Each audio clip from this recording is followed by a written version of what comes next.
Welcome to Brewery Touries. Today we're in Edmonton, Alberta, and it's game time. We visit video game-inspired Analog Brewery for a tour and a taster with a guest. Join us as we meet the game genies behind the brew of Analog. And did someone say barbecue? All that and more on this episode of Brewery Touries.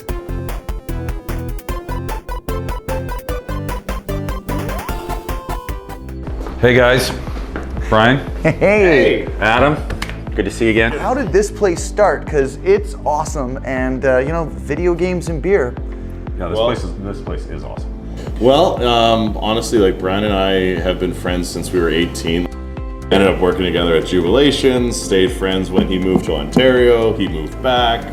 I had a career at that point that I absolutely hated and needed to get out of, so we opened this place. Prior to this, I was working at Molson Coors, and I loved the beer industry. I loved sharing beer. I loved brewing beer. Me and Adam, that was probably one of our funnest little things we used to do together. We'd get together, we would brew beer in my backyard, and while things were going on, we'd go upstairs and play video games to kill time, and that was a great Saturday, Sunday for us. And then, wow. Can you imagine you've gone from like that to like, now this is a business, this is your job. Yeah, that was quite a jump. I mean, one little time we wanted to open a liquor store together and eventually open a brewery, but we just decided... There was more regulations on liquor stores than on breweries opening, so we were like, nope, we're going this direction, because the only way to really get in the liquor store is to buy a failing one. Not the easiest way to do it. Yeah, that doesn't seem like a sound business model. But before we go and check out the place itself to see a little bit of the toury, Paul's been learning about beer, so he's going to be going through the stages each show. He's learning stage 2 today, so we'll let your brewmaster do that. And just before we do that, what makes your place special compared to the other craft brew in the biz? Well, I think there's actually two things that make us special. I'll let Adam talk about maybe our nerdery and our kind of connection to our geek background. Sure. Yeah.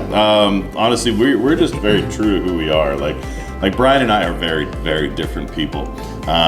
But we always got along because it's like we're openly passionate about what we care about. And really, that's just what being a nerd is. Yeah, sure. It's somebody who's passionate about something and unashamed.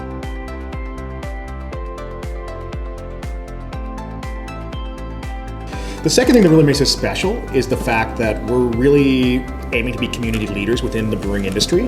We've founded and helped curate what's known as NABA, the Northern Alberta Brewers Alliance, which is a group here in Edmonton that's like nothing else in the world. We're working together to do stuff like group buying, group events, and just generally being a contact for one another to ask questions and build best practices.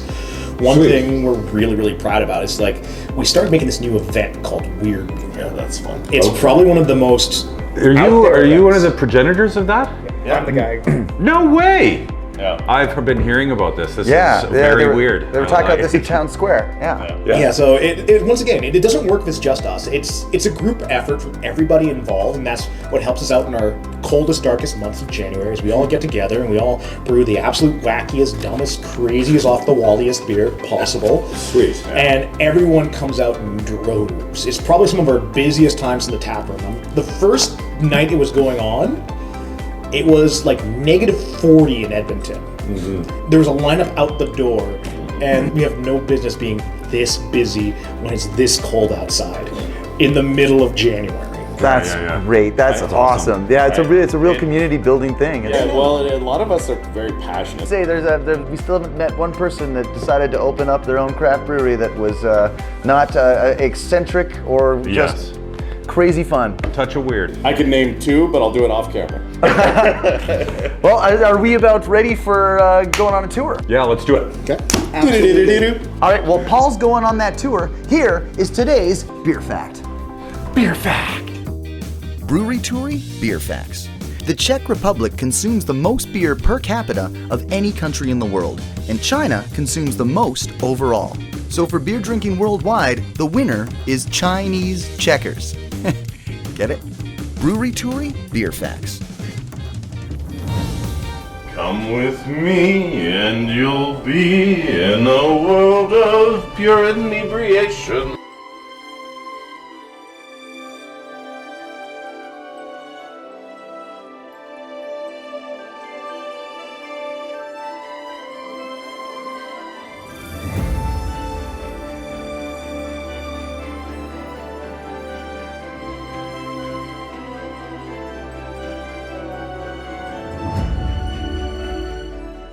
Chad, this is Paul. Paul, this is Chad. Chad's our head brewer. How do you do? This is the mill right here, yeah? Yeah, so the mill is just right here. Yep. This is where we take the grain, we crush it, and that makes it able to be mashed into beer. And that goes up there. So after mashing, we lauter the liquid, lauter the wort, which is unfermented beer. Okay. And we basically extract as much sugar out of that as we can. And once we run it over itself and it's where we want it to be, we transfer it over to the next kettle here, and that's when we begin the boiling process. This guy? Yes. Oh, great. So this is the actual brew house. We were just mentioning about the mashing process that goes on in this tank here. Right. Grains go up and then we push them down to the water, we make the wort. The lautering is when we run it over itself and then eventually through the pumps and into this tank here where it boils. This is just a big kettle. Yeah. Would this be the workhorse of the facility of the brew making process? For the whole beer making process, 90% of it is what happens here. Stuff there.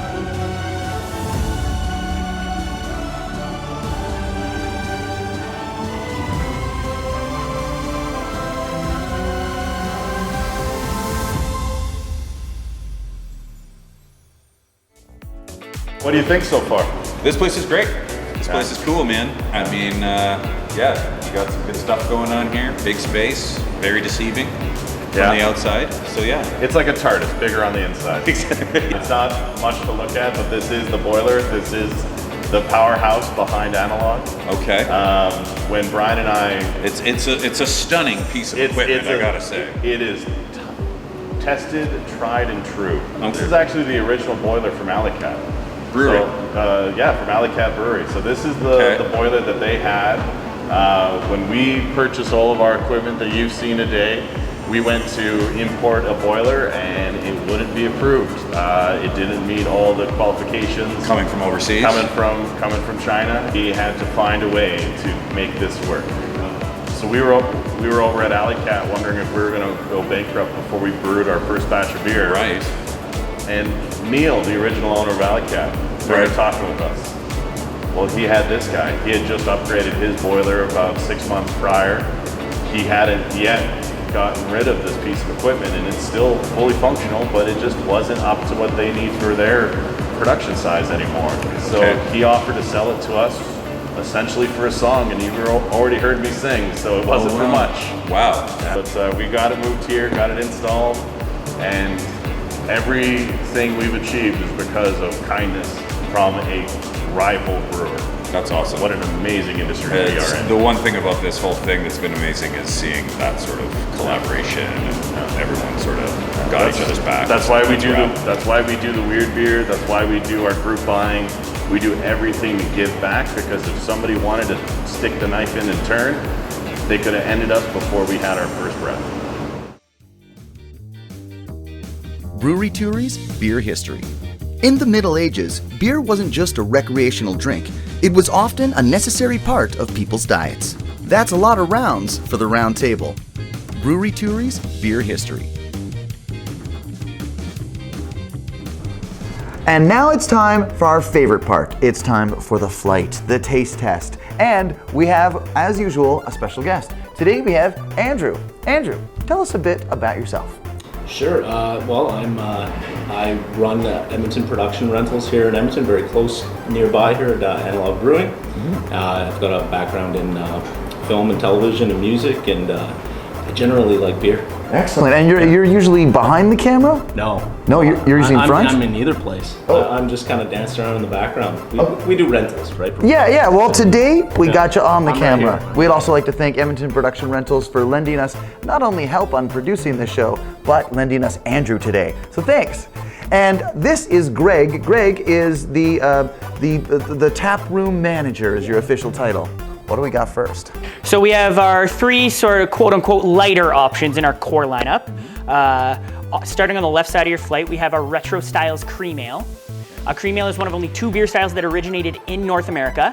All other beer styles have been adapted from other countries. Pretty straightforward. It's basically a Mexican cerveza, but it's made with ale yeast rather than lager yeast. So it's gonna be clean, easy drinking, little notes of corn. We call it dad beer, lawnmower beer, whatever you want to call it.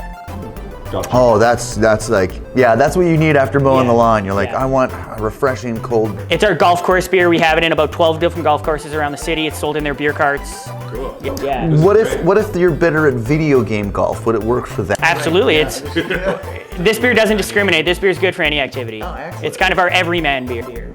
Yeah. Well, I identify with every man. That's me. Yeah, the every man. That's crisp and clean, I gotta say. So what's number 2? In the middle there we have Proxy Cerveza. This started as our collaboration with Three Amigos Restaurant as their house beer.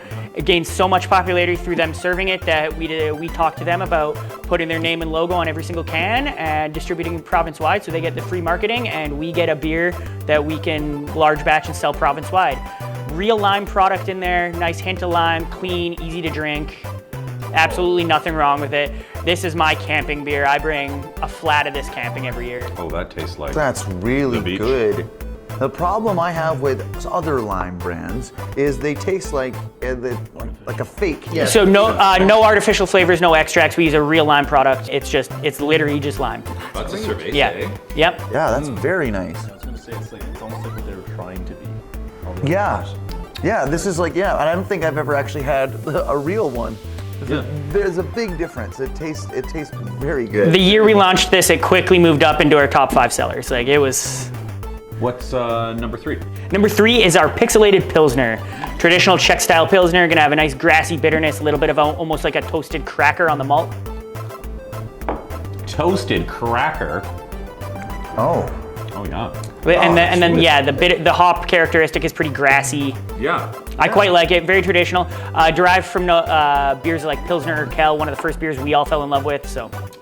Oh yeah. This is the one you have after you've mowed the lawn and had the one for quenching your thirst. This is the one where you're sitting in the deck chair. Yeah. Yeah, big time. Really good. good. What do you think? It's like soft. Yeah, it's soft. Like Yeah. It just goes like dangerously easy. Dangerously easy is. And we pour it on a traditional Czech side pour tap as well. So it's poured off of a brass ball valve faucet. So it gives you a more traditional Czech style pour as well.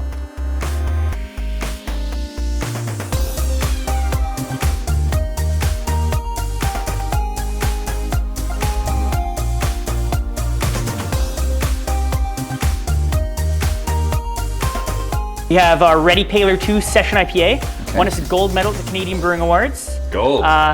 Clean, easy drinking, nice hop characteristic to it. Not gonna hit you in the face with hops. Just really, really easy to drink. My personal favorite beer we make. That's really nice. Gold's the best one. That's the What do you think? It's good. It's gold. Now I know you don't really like hops very often, so. Well, my palate has become more refined since doing this.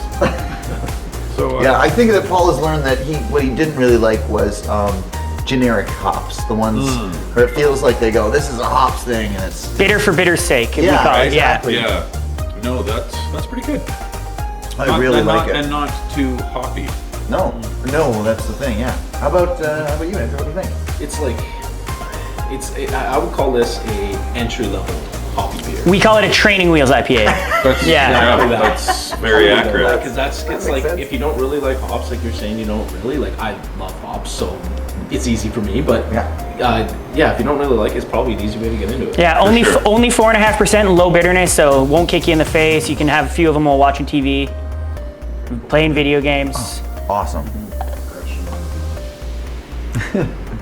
They're crushable for sure. Yeah. All right. What's In the next? middle, we have it always starts in a tavern. Every RPG you've ever played, where does it start out? In a tavern. We've all played Red Dead Redemption, right? Mm-hmm. You're gonna get notes of toffee, caramel. It's specifically a rye amber ale, very English style. So more American style ambers are gonna be much more chocolatey. This is gonna have much more notes of coffee, toffee, caramel, things like that. Oh, that's nice. In my opinion, it's our most underappreciated beer. What do you think? That's exactly what he said. A little toffee, little caramel. Little toffee, it's really nice. It's like so this is what you would have in a tavern in a D&D game. It's kind of like this ale is cosplaying as Yes. mead. A pint of ale, please, would be a pint of mead. Yeah. This is definitely an ale. This is definitely in my wheel. Like this is my, not so much the hoppy, but I like it. But this is my comfort. Yeah. This is one of the most traditional beers we make. And yeah, very much so. This is proper. Yeah, really What I nice. I like. can really taste that without it being overwhelming. It's just in there. Yeah, that toffee flavor. What do you think, Andrew? Ambers are never my favorite. I'll be honest about that. But This is why we're here. Right? We're doing Yeah. this. We're getting the spectrum. This is a safe Yeah, space. everyone's allowed. You can like hops, or you can like whatever you But want. you know what? I actually really like this, and what I like about it though is that it doesn't have that kind of overpowering flavor that an amber beer usually has. Probably the same Yeah. way that you don't always like the overpowering bit from. Yeah. If it's Heavy too hops. much, it's just like if it tastes like just pure hops. Yeah. Checked out. Yeah, like to me, I could drink this and not be like, oh, I just had a heavy amber beer that instead of eating, The aftertaste too, it tastes brilliant, and then it stays there, and then it goes. It doesn't, sometimes you have one where you're like, oh, that's not going away. The finish on a beer should always leave the beer drinker wanting more. Yes. For sure. Oh, excellent. What's our third guy? Number 3 is Power Up Porter. It's our vanilla session porter. Oh, this is the one. Oh, this is the legend. We use 8 liters of Madagascar vanilla, some of the most sought after, best quality vanilla in the world. This is our first award-winning beer we ever made. It won us a gold medal at the Canadian Brewing Awards. We were 9 months Another old. gold medal? We were 9 months old when this won us an award. Wow. Yeah. Whoa. How many golds have you won? 1 provincially, 3 nationally. So it's a nice 4.9% vanilla porter.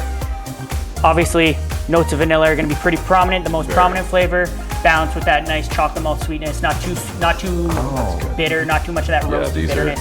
That's like a really nice birthday cake. Yeah. No, these are right up. These are my alley. Yeah. So really, the darker the better for you.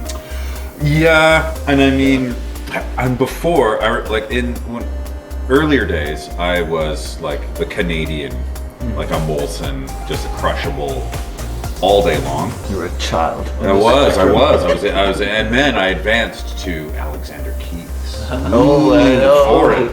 Foreign, Yeah. Domestic. But then really getting into the consumption of it, I was like, I like it getting darker, a little more flavor, a little more punch. Yeah. These are mine. I'm kind of a variety guy. I like them all. It's rare that I can taste a beer where I'm like, no. But the more I've been doing craft beer, if it's you can tell the produced ones at mass scales, and they just don't taste right. So when it comes to the former brand name beers, which was all you had back in the day, I rarely go back to them now. I know that we have finished 6 beers. That is our biggest flight to date in Brewery Touries. But you guys have tagged on a 7th beer. We have. And it's one of the weird beers, right? Yes. Weird beer. The weird beer. All right. This is our weird beer. So we were the co-founders of the Weird Beer Adventure. This year was the 2nd annual Weird Beer Adventure. You get a passport. You go around to multiple different breweries, trying all their weird beer, non-traditional beers you wouldn't normally see brought to market. You get a stamp on your passport. There's a grand prize raffle at the end for brewery swag. So this year we made a German Rausch beer with little twist. Rausch beer is a traditional German smoked malt beer. Okay. And we added our own twist to it. Our members wanted us to make it taste like barbecue sauce. So. Whoa. That shouldn't work, but it does. That weird beer. How does that work? It's so good. Well, you got to remember, it is called Weird Beer Adventure, not Bad Beer Adventure. Yeah, fair. Has this been used and tested on any barbecue, like a marinade or something? I have actually put it in a pot of chili. And It worked pretty well. I would say that it would. This Yeah. is fucking crazy. This is weird. But Yeah, it is weird. but It actually needs to It's weird. not weird bad. No, what do you think? It's It's super interesting. yeah, I It's like really you're. like it. I can mesquite. I'm getting hints of mesquite. Yeah, What's in here? I liken the nose to hickory sticks. That's the one. That's Yeah, what it's it like is. hickory sticks. And It just tastes like you can't put your hand in the bag. yeah. While we're enjoying these flights, it's time to do the very important thing that we do at every place. Most It's- important. Yeah, it's time for the chug challenge. Now in this, one beer must be chugged by someone from this location, and we time it, and then we're gonna see every single brewery's places, we're gonna see their different times on the scoreboard. So, we also do not encourage people to chug craft beer like this. This is a competition. This is not something you should do regularly. This stuff is meant to be sipped and Enjoyed. No overindulgence. Come on. yeah, consider it like one of these emergencies. Like if you poured a craft beer and someone said, your house is on fire, and you just grab it, you quickly have to finish it What in else that are you gonna do, situation. really? What else Yeah, are you so it's kind of a house fire, and we're familiar with that. So let me ask you, Greg, who is your selected champion? Bring us your champion. Today we have just selected Critter. He's one of our MMO members, Taproom membership program. Looks like Kratos. I did give him a bit of an advantage. I poured him his favorite beer, our Proxy Cerveza, Lime Cerveza. That's completely legal. You can have that. It's completely legal. The rules are your hand can not be touching, but it can be close. When we say go, the timer starts, and we time until the moment you place that empty glass back down. All right. Are we ready? Chug challenge. Stand by. Yep, I'm ready. And go. Kratos is nailing this. Whoa, whoa! Oh! 5:54. That is a new record. Heck yeah. That is the record standing so Kratos. far. We Kratos. picked the right man. That's our new record. That's our new record. Excellent. Wow, that was really good. It was